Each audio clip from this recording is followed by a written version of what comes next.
Welcome to my YouTube channel the web education. So friends, এই মুহূর্তে একটা গুরুত্বপূর্ণ আপডেট আপনাদের সামনে শেয়ার করছি। সেটা হচ্ছে WBSSC যে 26,000 চাকরি বাতিল মামলা, সেটা গুরুত্বপূর্ণ আপডেট। অর্থাৎ এখানে যে আপডেটটা বা নোটিশ জারি করা হয়েছে শিক্ষা দপ্তরের তরফ থেকে, সেটা হচ্ছে যোগ্য যারা রয়েছে অর্থাৎ নন টেন্ডেড তাদের আগের চাকরিতে ফেরানোর নোটিশ জারি করলো শিক্ষা দপ্তর।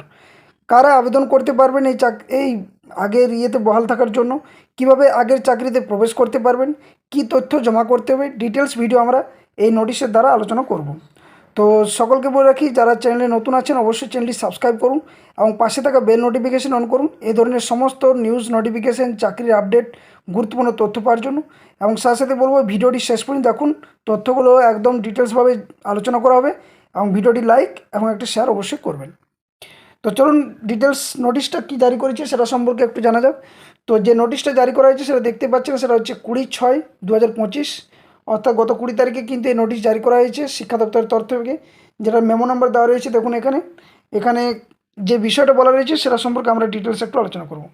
তো এখানে প্রথমে দেওয়া রয়েছে রেফারেন্স কি, the honourable Supreme court order dated 3/4/2025 passed in the above matters. অর্থাৎ অনারেবল সুপ্রিম কোর্ট 3/4/2025 তারিখে একটা নোটিশ জারির বিষয়ে যে রায় দিয়েছিলেন সেটা সম্পর্কে এখানে রেফারেন্সটা দিয়ে দিয়েছি।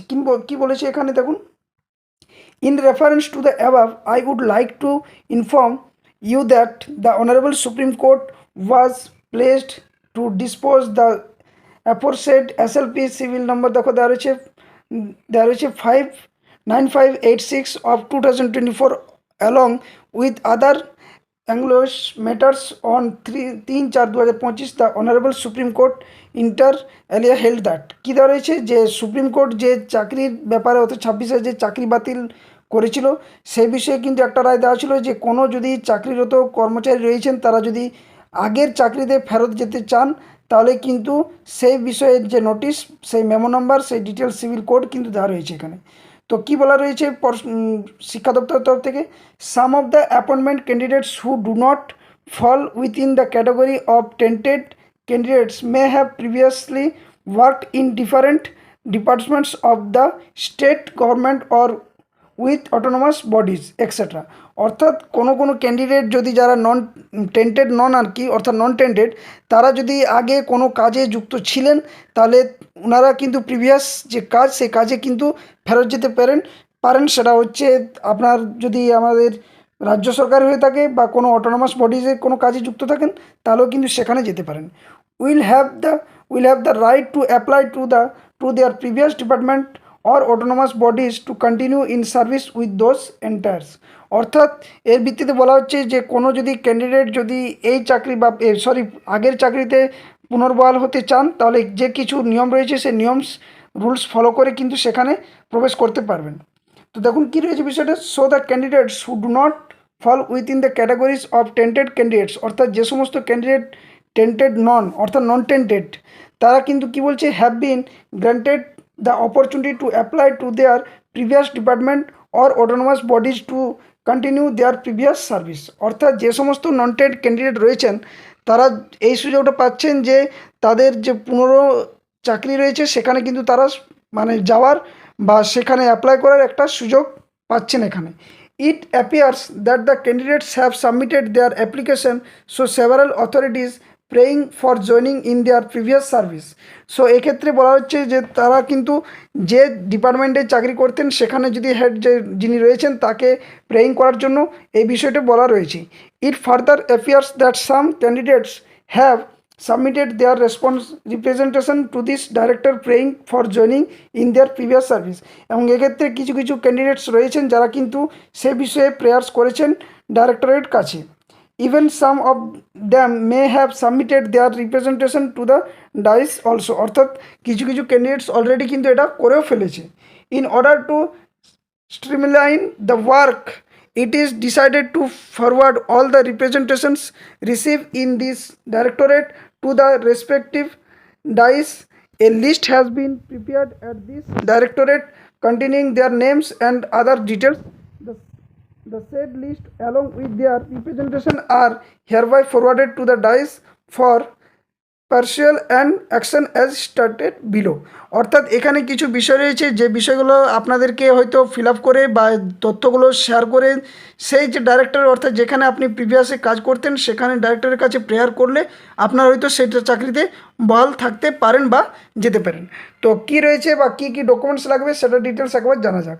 তো এখানে দেখুন ডিটেলস দেওয়া রয়েছে। প্রথম বলা রয়েছে the DIs will verify the representation, প্রথমে সেই বিষয়টা আপনার ভেরিফাই করবে। সেন্ড ফ্রম দিস ডাইরেক্টরেট, সেটা পাঠাতে হবে।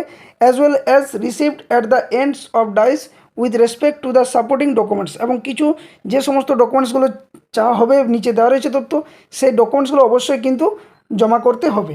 ইফ যদি দ্য ডাইস ইজ স্যাটিসফাই, যদি সেই ডাইরেক্টর যদি স্যাটিসফাই হয়, তাহলে কী বলছে এখানে that the candidates was appointed under SLST 2016, অর্থাৎ যে সমস্ত ক্যান্ডিডেটরা 2016 SLSTর অ্যাপয়েন্টেড পেয়েছেন বা থার্ড RLST 2016, অর্থাৎ তৃতীয় যে RLST হয়েছিল 2016, and that the candidates does not fall within the category of tainted candidates, এবং যে সমস্ত ক্যান্ডিডেট যারা এই 2016 SLST এবং থার্ড 2016 RLSTর যারা নন টেন্টেড ক্যান্ডিডেট, অর্থাৎ যারা টেন্টেড নন, অর্থাৎ যারা সুপ্রিম কোর্টের রায় অনুসারে যারা অযোগ্যভাবে বিবেচিত হননি, অর্থাৎ যারা যোগ্য রয়েছেন, তারা কিন্তু এই বিষয়গুলো কিন্তু করতে পারেন। That the candidates was in approved service in the school on 2/4/2025, অর্থাৎ তারা কিন্তু এই অ্যাপ্রুভডে যারা পেয়েছেন 2/4/2025 বা তার আগে, then the DIs will submit a report to this directorate in the attached format along with the supporting documents as required in the format A, এবং সেক্ষেত্রে কিছু ডকুমেন্টস আপনাকে সাবমিট করতে হবে যেগুলো ফরম্যাট আকারে জমা করার জন্য। এখানে ডিটেলস দেখুন দেওয়া রয়েছে, যেখানে মেমো নাম্বার এবং এখানে commissioners of school education West বেঙ্গলের থেকে এটা নোটিশটা জারি করা হয়েছে। তো কী কী ডকুমেন্টস জমা করতে হবে, কী কী লাগবে সেই ডিটেলসটা এরপর একটু দেখা যাক। তো দেখুন প্রথমত একটা দেওয়া রয়েছে ফরম্যাট এতে, যেটা দেওয়া রয়েছে সেখানে বলা রয়েছে সিরিয়াল নাম্বার, এখানে আপনার সিরিয়াল নাম্বার দিতে হবে। দ্য নেম অফ দ্য ক্যান্ডিডেটসের নাম, অর্থাৎ আপনার নাম। Designation of the candidates at clerk যা রয়েছেন, অর্থাৎ টিচার পোস্টে বা যে পোস্টেই রয়েছেন আপনি, বা গ্রুপ ডি যে পোস্টে রয়েছেন, আপনার ডেজিগনেশনটা এখানে দিতে হবে। Employ ID as per IOMS portal, অর্থাৎ যে আপনার এমপ্লয়ের আইডি রয়েছে সেই আইডিটা আপনাকে দিতে হবে। Whether the candidate does not fall within the category of tainted candidates, এবং আপনি যদি টেন্টেড বা নন টেন্টেড নন, যেখানে আপনি নন টেন্টেড অর্থাৎ টেন্টেড নন, তাহলে কিন্তু এখানে আপনি ইয়েস বা নো করবেন। The WBSSC recommendation memo number and date under SLST 2016 অথবা থার্ড RLST 2016, এবং এখানে আপনার যে WBSSC রিকমেন্ডেশন করেছিল যে মেমো নাম্বার এবং ডেট, অর্থাৎ যে ফর্ম ফিল আপ বা যা কিছু বিষয় রয়েছে সেটা আপনাকে এখানে দিতে হবে। The DIs approval memo number and date in respect of appointment under SLST 2016 and third RLST 2016, এবং এখানে যেখানে আপনি জমা করবেন আর কি বিষয়টা, অর্থাৎ যে চাকরিতে আপনি বহাল হতে চাইছেন এর আগের পুরনো চাকরিতে, সেখানে আপনাকে এখানে অ্যাপ্রুভেল করতে হবে।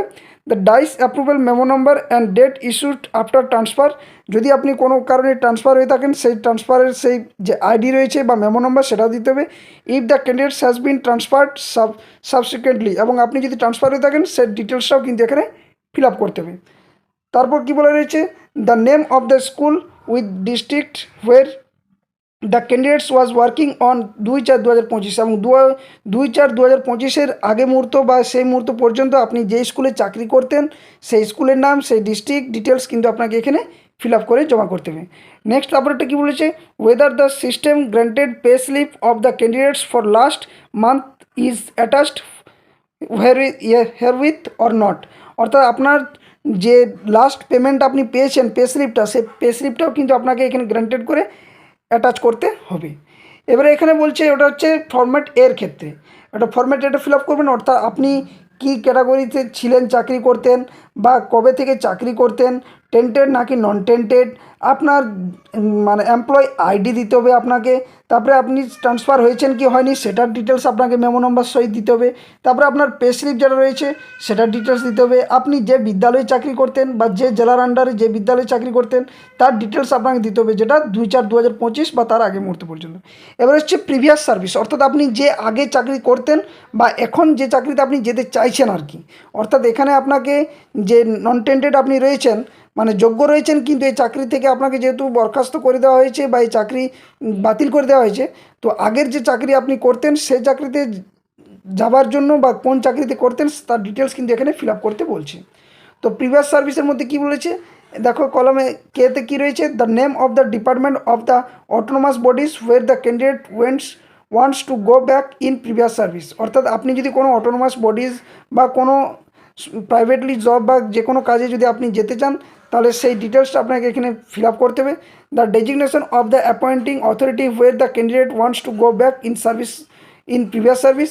আপনি যে অ্যাপয়েন্টমেন্টটা পেয়েছিলেন এর আগে প্রিভিয়াস সার্ভিসের, তার ডিটেলস যে অ্যাপয়েন্টমেন্টটা সেটা কিন্তু দিতে হবে। The address of the appointing authority where the candidate wants to go back in previous service. আপনি যে আগে চাকরিতে করতেন, অর্থাৎ যেখানে আপনি যেতে চাইছেন তার একদম অ্যাড্রেস সহিত ডিটেলসটা আপনাকে দিতে হবে। এবং নেম অফ দ্য পোস্ট বা ডেজিগনেশন ইন প্রিভিয়াস সার্ভিস, অর্থাৎ আপনি যে পোস্টে আগে চাকরি করতেন তার ডিটেলসটা আপনাকে এখানে ফিল আপ করতে হবে। তো এই ছিল ফরম্যাট, এবং এই ফরম্যাটের মূল বিষয় যে যারা নন টেন্টেড অর্থাৎ যোগ্য, যারা টেন্টেড নন, তারা যদি প্রিভিয়াস কোনো চাকরি করতেন তাহলে সেই চাকরিতে পুনর্বহাল বা পাওয়ার জন্য আপনি সেই অথরিটির যে ডাইরেক্টরেট রয়েছে, সেটা হয়তো মানে ওয়েস্ট বেঙ্গল গভর্নমেন্টের জব হতে পারে বা কোনো অটোনোমাস বডিজের জব হতে পারে, সেখানে আপনি সেই ডাইরেক্টরের বা সেই যে প্রধান রয়েছেন তার কাছে আপনি এই প্রার্থনাগুলো করতে পারেন এবং এই ডিটেলসগুলো আপনাকে ফিল আপ করতে হবে। এই ডিটেলসগুলো আপনি ফিল আপ করতে পারলেই কিন্তু আপনাকে যে ডকুমেন্টসগুলো এখানে বলা রয়েছে সেই ডকুমেন্টসগুলো আপনাকে একদম সম্পূর্ণভাবে দিতে হবে। এই ডিটেলসগুলো যদি আপনি ফিল আপ করেন তাহলে আপনাকে গ্রান্টেড করতে হবে, এবং এটার সময় কিন্তু দেওয়া রয়েছে 3 দিনের মধ্যে কিন্তু এই ডিটেলসটা কিন্তু আপনাকে ফিল আপ করে জমা করতে হবে। তো এটাই ছিল আজকের আপডেট। যদি ভিডিওটি ভালো লাগে থাকে অবশ্যই ভিডিওটি লাইক করবেন, শেয়ার করুন বন্ধুর সাথে। আর যারা চ্যানেল নতুন দেখছেন বা এই চ্যানেলের ভিডিওতে কিছুটা যদি উপকৃত হয়ে থাকছেন, অবশ্যই চ্যানেলটি সাবস্ক্রাইব করে বেল নোটিফিকেশন করে পাশে থাকুন। ভিডিওটি লাইক ও শেয়ার বন্ধুর সাথে অবশ্যই করবেন। ধন্যবাদ। জয় হিন্দ।